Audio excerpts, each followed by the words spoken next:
Hey guys, Andy here.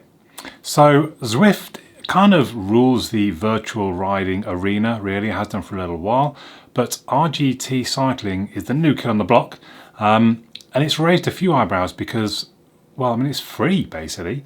Zwift, you have to pay $15 a month, I think, but with RGT racing, you can train, you can do group rides, you can race, all on the free membership, which I don't know, it's just a really interesting option. But to be honest, it raised my eyebrows because while we're in the lockdown at the moment, they're offering their premium service for free. It's not as simple as just sign up and everything's premium. You sign up, then you email them to say, can you make me premium? And then they do. We'll cover more as I go through what the premium allows. But let's crack on and have a look at it.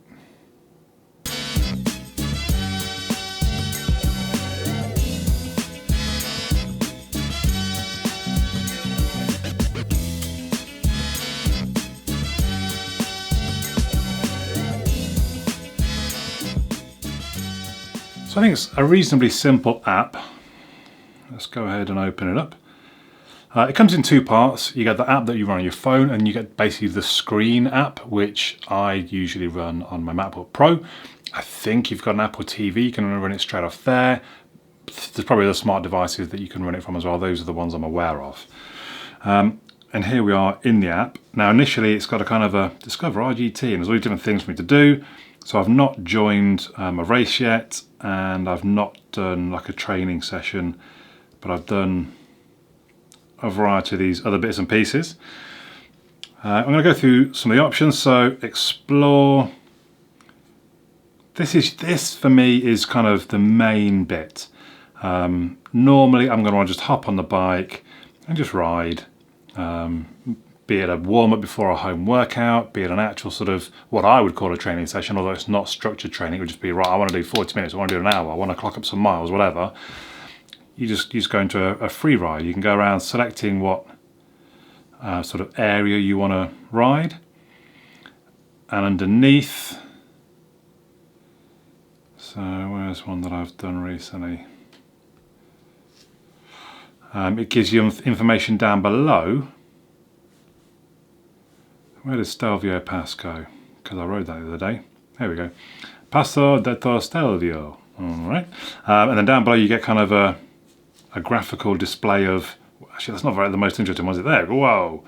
Boom, boom, boom. Wowzers.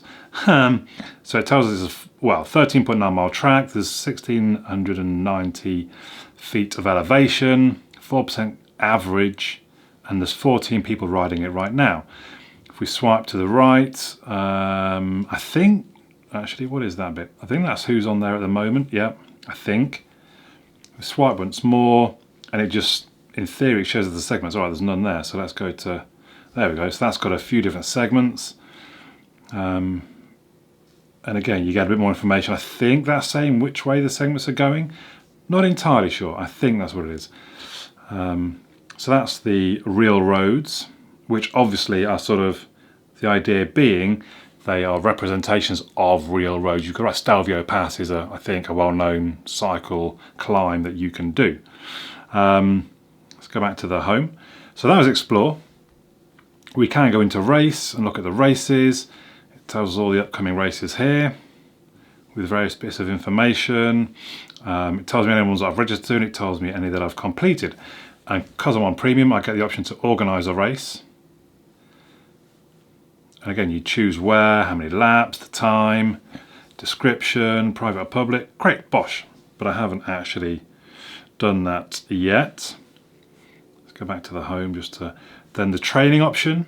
So you can connect to Training Peaks, which I don't use, but I think is a fairly well-known website, if not app, which helps you train to specific goals. We can just go to workouts, and they've got a sort of a library of various different training sessions, training plans. Wow, look at these sort of things.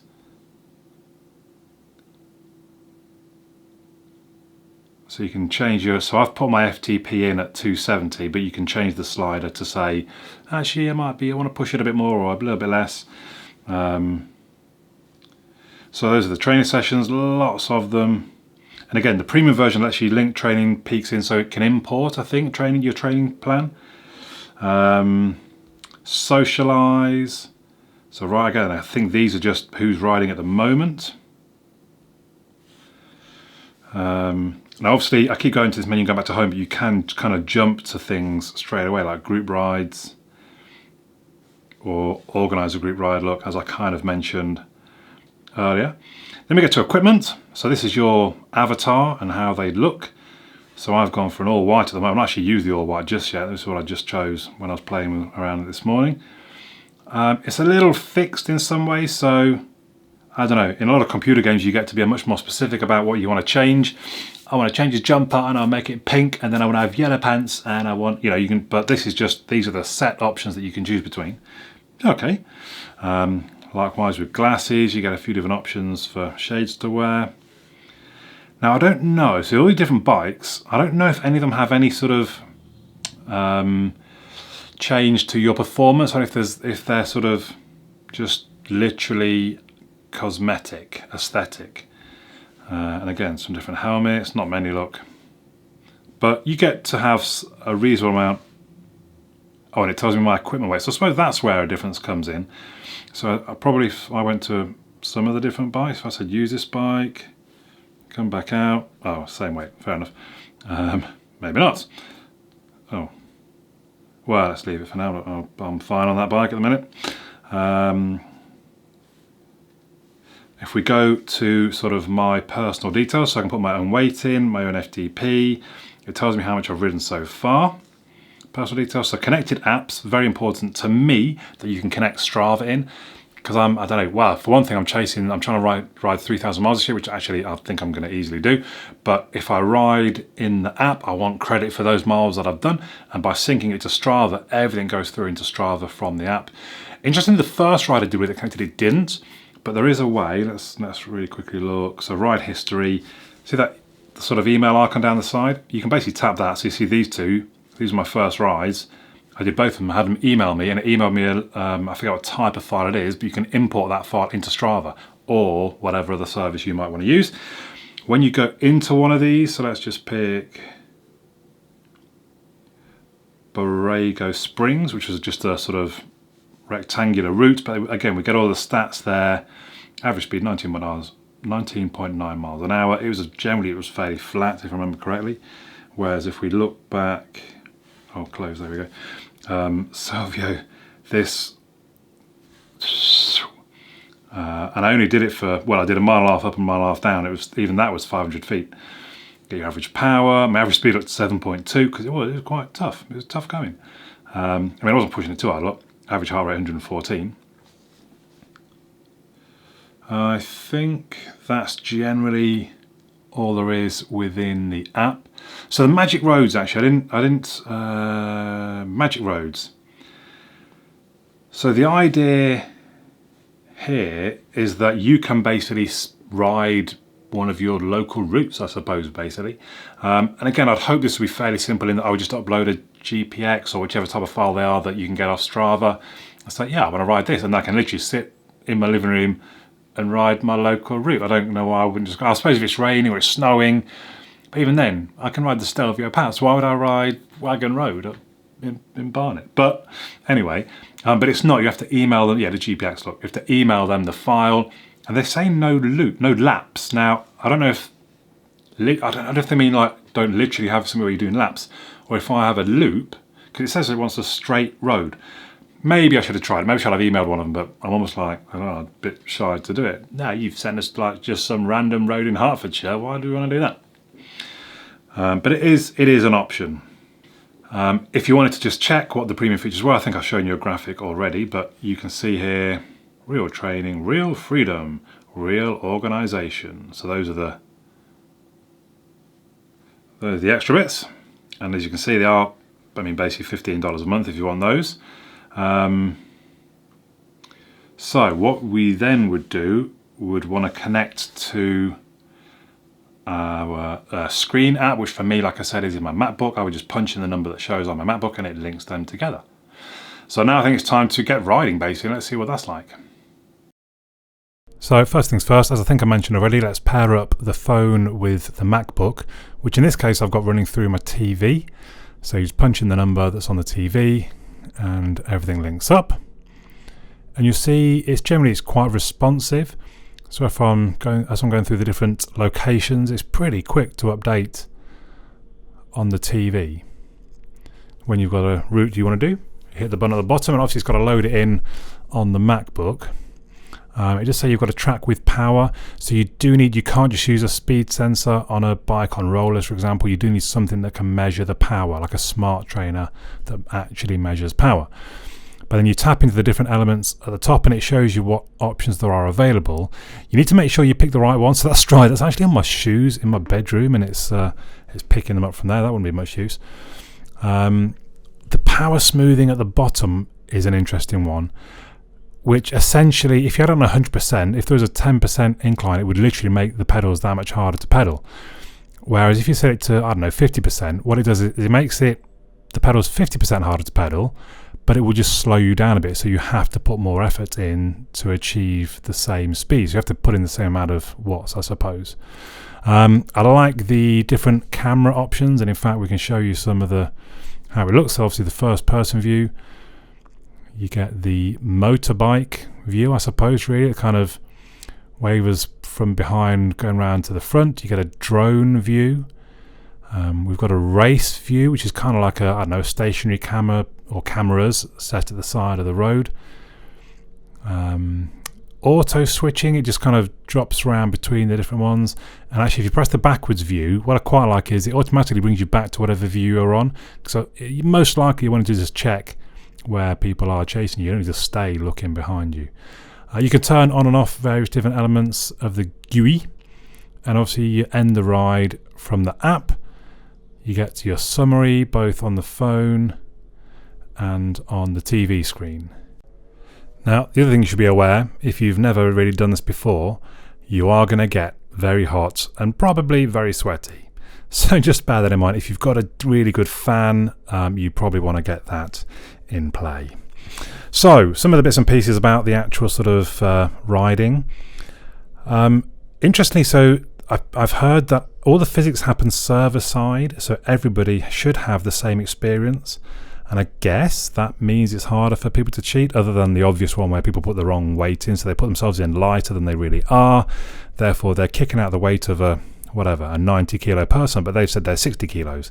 That's going to be giving them a big advantage. And that is the biggest problem that you can't particularly do anything about as the sort of provider, RGT cycling. Obviously, Zwift, in theory, has quite a big issue with that.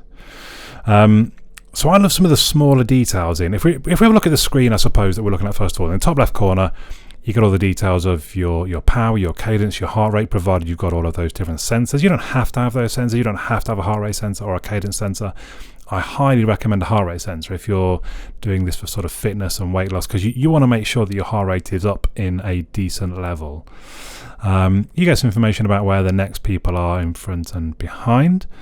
Over on the top right is information about your journey so far, your training so far, how far you've gone, how far perhaps in that lap, the elevation you've gained, and there's also kind of a graphical display of the gradients that you're going to be facing very shortly. On the sort of left side of the screen are all the other sort of the cyclists around you, what weight per kilo they're kicking out, and how far or behind they are from you.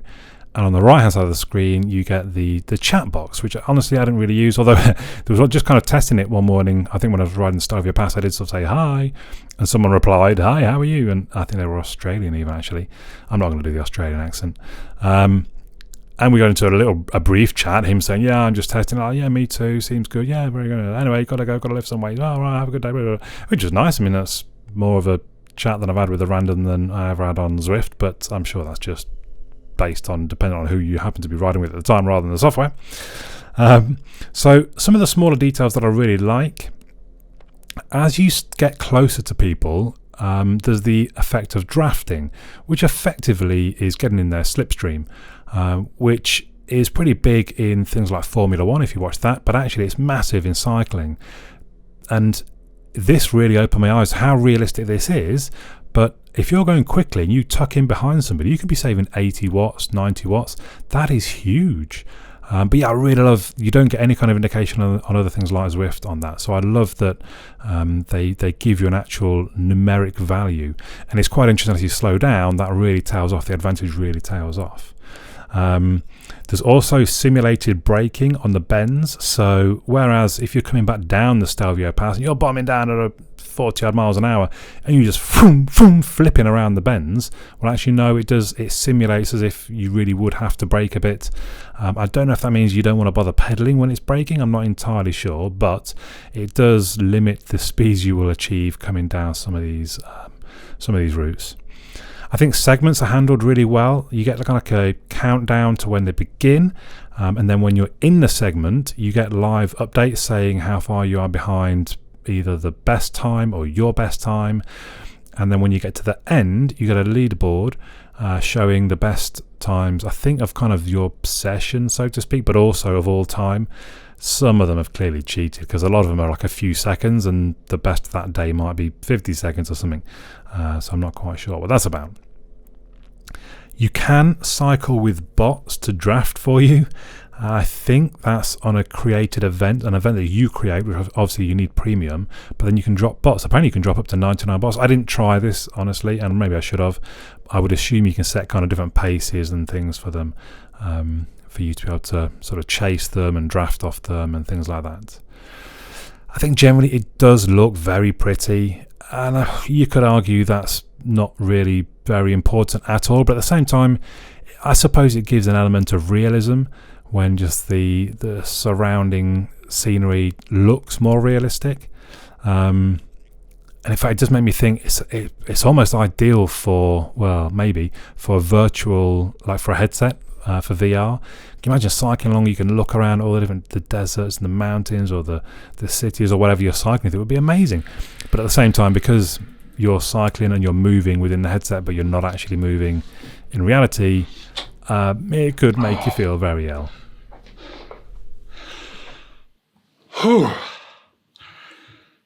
So, honestly, what you get for free, you'd be kind of crazy not to try it at least. I love the stats that you get, the detail that you get. It looks really pretty, and it automatically syncs in with Strava. Throw in that you get the premium features for free at the moment while the COVID outbreak is on. I don't know how long that'll go on for. But for free, you'd be crazy not to. Give it a go. Install it. Let me know how you get on. If you haven't subscribed already, please do. Please check out Patreon. I'm going to start putting some more behind the scenes stuff on there and just more bits of information. Subscribe if you haven't already. Check out some of the other videos on my channel. I've done quite a bit on cycling over the last year.